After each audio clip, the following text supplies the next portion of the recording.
Kemudian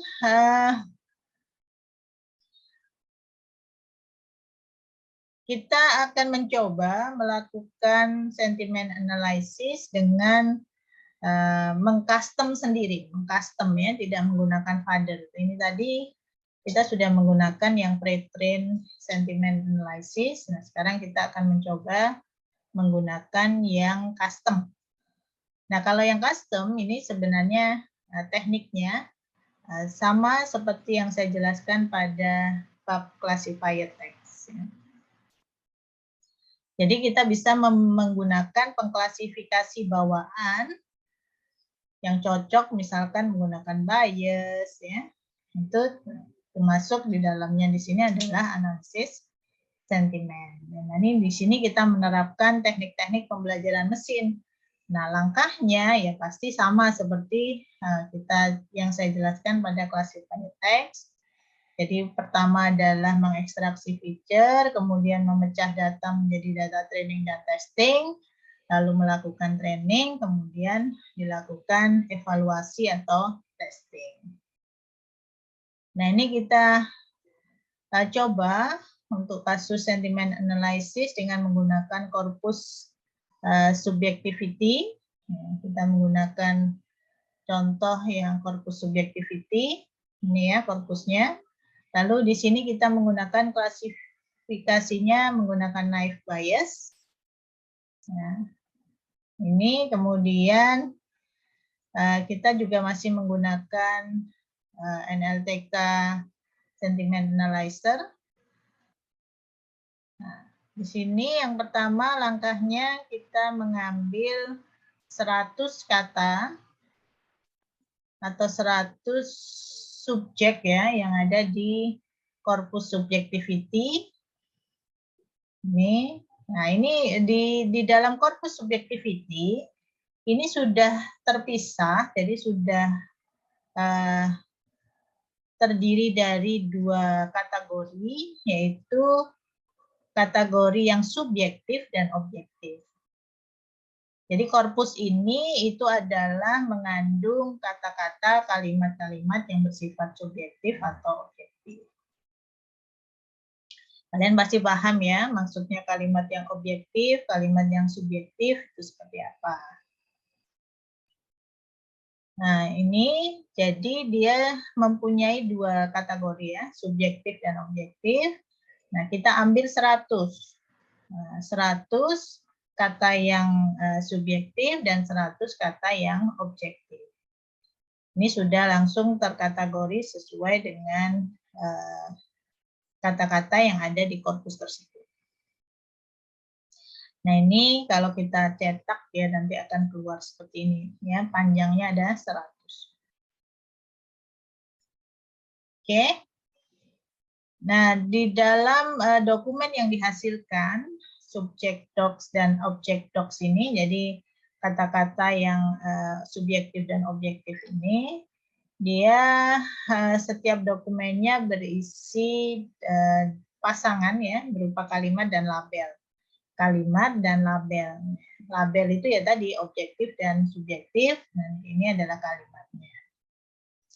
Nah, kemudian kalimat itu bisa di-tokenizing sehingga kita bisa dapatkan, kalimat tersebut ini sudah di-tokenizing ya. Jadi bentuknya sudah ada rangkaian word, jadi bukan lagi dalam kalimat raw ya. Contohnya ini, kalau saya tampilkan data dokumen subjektif yang ke-0 ini kalimatnya aslinya adalah smart and alert ya. The teen conversation about one thing is a small gym.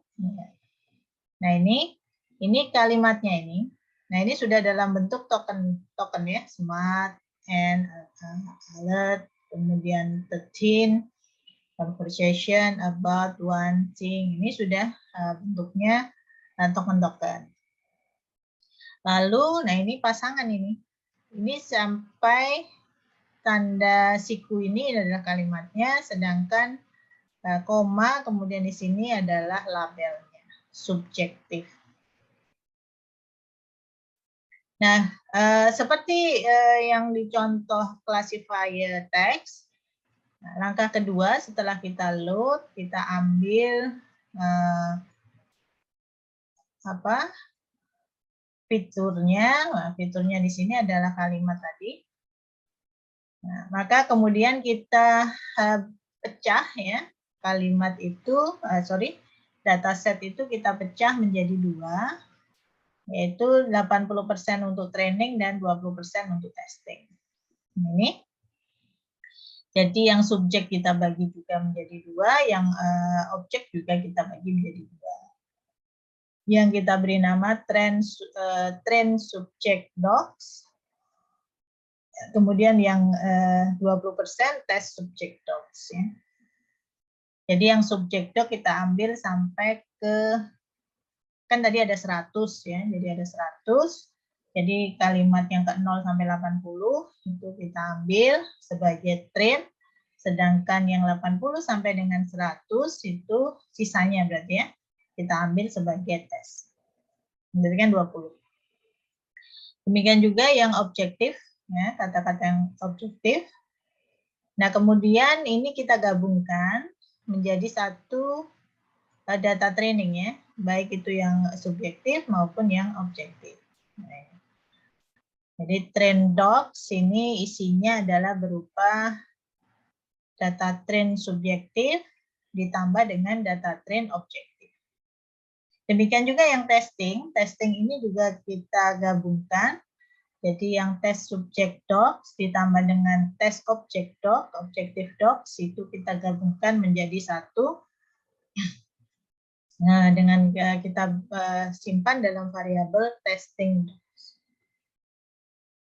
Nah, setelah itu kita gunakan fungsi sentiment analyzer. Ini digunakan untuk mendapatkan kata-kata dengan sentimen negatif dan positif dari data training kita. Jadi contohnya sentiment analyzer di sini itu adalah nanti isinya di sini di variabel sentiment analyzer itu adalah semua kata yang tadi negatif dan positif. Nah, di sini misalkan kita ingin mengambil kata-kata yang negatif gitu ya. Nah, ini maka kata-kata yang negatif dari training docs. Tadi kan data trainingnya kita simpan dalam training docs. Nah, ini. Jadi di sini kita ambil hanya yang kata-kata yang sentimennya negatif. Nah, ini kalau kita cetak nanti seperti ini. Nah, semua yang sentimennya negatif dari data training doc.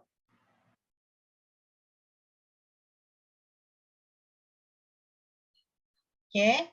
Nah, kemudian kita juga bisa menggunakan fitur kata unigram sederhana untuk menangani negasi. Ya. Jadi contohnya di sini unigram. Unigram itu berarti kata yang sering sudah umum ya, sudah umum dan hanya terdiri dari satu kata saja. Itu bisa kita dapatkan dari sentiment analysis ya ini. Unigram words feature, all words negatif. Jadi kita ambil dari kata-kata yang negatif ini tadi. Kemudian kita ambil, kita pilih hanya yang frekuensi kemunculannya itu adalah minimal 4. Minimal 4 kali gitu ya. Jadi yang lebih ya, maksudnya yang lebih dari 4 kali. Nah, ini kemudian bisa kita tambahkan ke dalam ini ekstraktor feature-nya ya. Jadi kita tambahkan dari hasil pengurangan ini tadi yang kita pilihi unigram yang kemunculannya lebih dari 4 kali itu kita tambahkan ke dalam ini hasil feature ekstraksinya. Ini ya, jadi ini unigram feature-nya, kemudian ini unigramnya sama dengan unigram feature. Nah, jadi totalnya nanti akan berkurang ya, unigram feature-nya ini dibandingkan dengan kata yang ada di all words negatif ini. Nah, setelah itu kita akan mengaplikasikan feature-nya dengan menggunakan perintah apply feature dari sentiment analyzer-nya. Sentiment analyzer-nya tadi yang sudah kita tambahkan feature extractor tadi ya, dengan menghilangkan unigram feature-nya. Nah, ini kita apply feature-nya baik yang training docs maupun yang testing docs. Nah, maka ini adalah hasil training set dan test setnya yang siap kita gunakan untuk proses training. Setelah itu kita lakukan proses training ini dengan menggunakan naive Bayes, train. Ini trainer kita dapatkan, classifiernya. Nah, ini sentiment analyzer tadi kita train dengan menggunakan trainer, naive Bayes, classifier. Nah, data yang kita training itu adalah data training set ini. Ini data training set. Nah, kemudian bisa kita lakukan evaluasi dengan menggunakan sentiment analysis evaluate. Yang kita evaluasi di sini itu adalah data tesnya. Ya, data tesnya dengan menggunakan hasil dari model classifier yang sudah dibentuk menggunakan ini tadi proses training tadi. Ini ya. Jadi ini hasil evaluasinya ya. Jadi contoh di sini hasil evaluasinya akurasinya adalah 0,8. F-measure-nya ada 2 untuk masing-masing kelas ya. Kelas yang objektif dan kelas yang subjektif. Itu juga 0,8 semua. Precision, recall masing-masing kelas juga sama. Ini contoh bagaimana mengimplementasikan untuk sentiment analysis. Ya. Ada 2 tadi yang kita gunakan langsung dengan menggunakan pre-trained further dan yang kita custom sendiri.